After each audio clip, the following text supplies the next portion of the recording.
l'histoire et au travers de la fiction, la figure du héros se dresse comme un phare de courage, d'espoir et de résilience. Mais qu'est-ce qu'un héros, véritablement ? Est-ce le guerrier intrépide des épopées antiques, le sauveur discret qui agit dans l'ombre, ou le personnage de bande dessinée qui vole au secours de l'humanité ? Dans ce documentaire, nous plongeons au cœur de cette question à travers les yeux et les mots de nos proches. Ensemble, nous dévoilons les multiples facettes de l'héroïsme, explorant comment cette notion se transforme et résonne au sein de notre société contemporaine. Les héros ne se limitent pas aux grandes scènes historiques ou mythologiques. Ils se manifestent également dans le quotidien le plus banal, dans les gestes de bravoure souvent méconnus. Comment nos familles perçoivent-elles la diversité de ces héros ? Quel visage prennent-ils dans leurs récits ? Écoutons-les.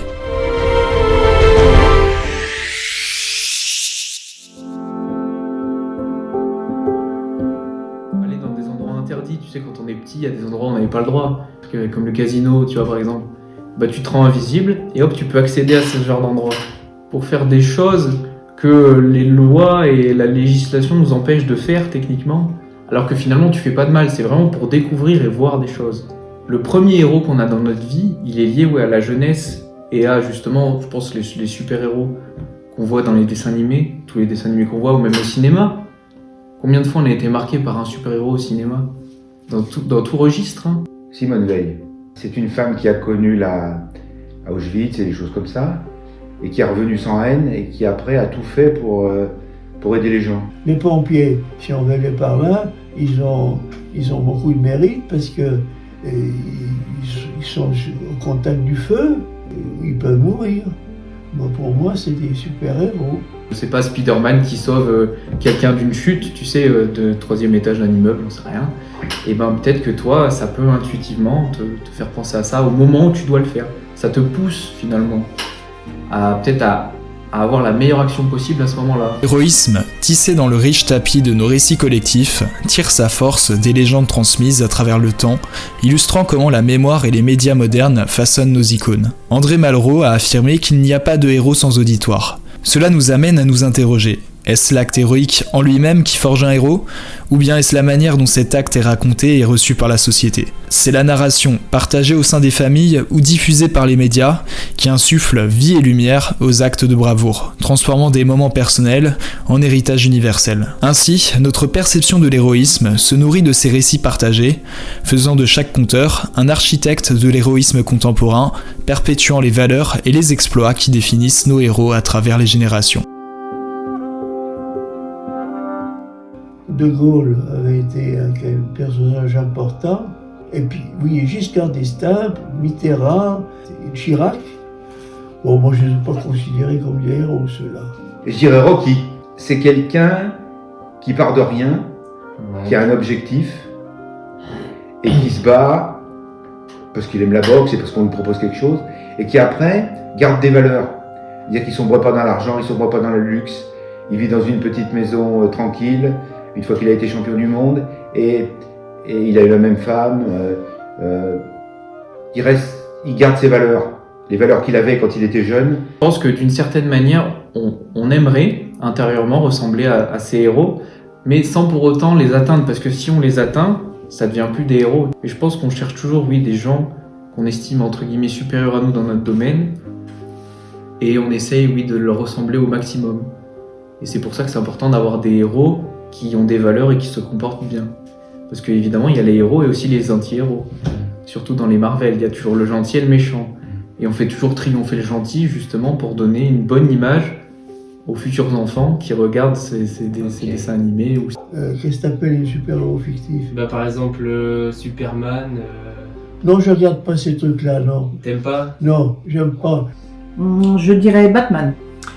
Parce que j'ai regardé tous ces films quand j'étais jeune, j'ai aussi lu des BD, donc ça m'a marqué. Mais le héros, c'est quelqu'un qui fait des choses pour les autres, mais qui les fait sans contrepartie. Depuis la nuit des temps, nos légendes et nos fables contemporaines tissent un vaste panthéon de héros, dieux et champions, sculptant notre idéal du courage et du sacrifice. Ces figures mythiques, issues des profondeurs de l'histoire ou des sommets de notre imagination collective, agissent comme des miroirs reflétant nos aspirations les plus nobles et nos peurs les plus profondes. En racontant et en réécoutant leurs histoires, nous ne faisons pas que divertir. Nous codifions une vision du monde où le héroïsme se mesure à l'aune des défis surmontés et des sacrifices consentis. Ces récits, ancrés dans la tradition ou émergeant des nouvelles frontières de la fiction, servent de balises, guidant notre quête individuelle et collective de signification, d'honneur et de justice dans la complexité de l'existence humaine.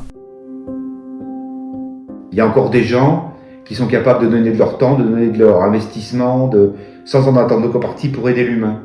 Les métiers qui sont associés au fait de sauver quelqu'un, comme médecin, gendarme, pompier. Pour moi, un vrai héros, c'est quelqu'un qui reste, qui est dans l'anonymat ou qui est discret. Par exemple, Thomas Pesquet, je pense qu'il inspire pas mal les gens, parce que au-delà de son métier, il a des valeurs importantes, et à travers ces valeurs, du coup, il inspire les plus jeunes et même des gens comme nous. Des personnes ont agi en héros. Lorsqu'il y a eu l'attentat au Bataclan, il y a beaucoup de personnes qui ont agi en héros, qui ont sauvé d'autres vies. Et ces gens-là, on ne connaît pas leur nom, leur prénom, et ils sont restés discrets. Et ça, c'est ça qui me marque beaucoup. Dans notre ère, saturée d'images et de récits, les super-héros dominent la culture populaire, s'érigeant en emblème de vertu et de sacrifice, tout en embrassant une complexité morale qui résonne avec les dilemmes de notre temps. Ces personnages, autrefois limités aux pages colorées des bandes dessinées, ont investi les écrans et l'imaginaire collectif, modelant nos perceptions du bien et du mal, de l'héroïque et de l'ordinaire. Leur ascension reflète nos désirs et nos craintes, illustrant à travers des récits captivants une réalité où la ligne entre le possible et l'impossible s'estompe, nous invitant à repenser les limites de nos propres capacités et les fondements de notre moralité. En incarnant des idéaux élevés tout en naviguant dans des mondes nuancés, ces super-héros modernes façonnent notre vision de la justice, du courage et de l'autosacrifice, reflétant et influençant ainsi les valeurs de la société contemporaine. Je pense que pour redonner de l'espoir à certaines personnes, oui, il est important. Parce que justement, plus on s'écarte de cette image de héros, plus ça peut mener à des guerres, des conflits, parce qu'on se rattache à plus rien. Ça te montre qu'il faut croire aussi en l'avenir, on voit malheureusement à la télévision tout ça, que la pourriture finalement. Parce que quand on te présente les informations, les actualités, c'est que les guerres, c'est que les pourris. Par exemple, nos parents, père comme mère, tu vois, ils peuvent être nos propres héros aussi. Il faut qu'on ait toujours une figure héroïque à laquelle se rattacher, et du coup, ce qui nous permet d'être équilibrés derrière. Mais tous les jours dans le quotidien, il y a des gens qui, somme toute, ils aident les autres, ils sont pas... Il y a des gens bons, sans jeu de mots, pas à la con. Ce serait débarrasser la terre de toute la haine et de tout ce qui nous entoure. Dire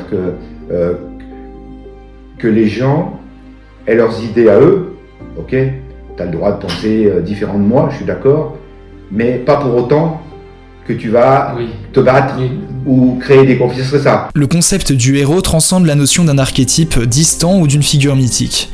Il trouve sa véritable essence au cœur de notre quotidien. Dans la trame de nos vies, le héroïsme se révèle dans les décisions prises à la croisée des chemins, dans les obstacles bravés avec courage et dans les gestes altruistes accomplis sans attente de reconnaissance. Cette vision intime du héros nous rappelle que chaque moment de notre existence offre l'opportunité d'agir avec noblesse, que ce soit à travers un acte de bonté, un engagement persévérant face à l'adversité ou un sacrifice silencieux pour le bien d'autrui. En reconnaissant le potentiel héroïque en nous et chez les autres, nous élevons le tissu même de notre communauté, tissant une réalité où le héroïsme n'est pas une exception, mais une possibilité accessible à tous. Ce sont plutôt leurs métiers.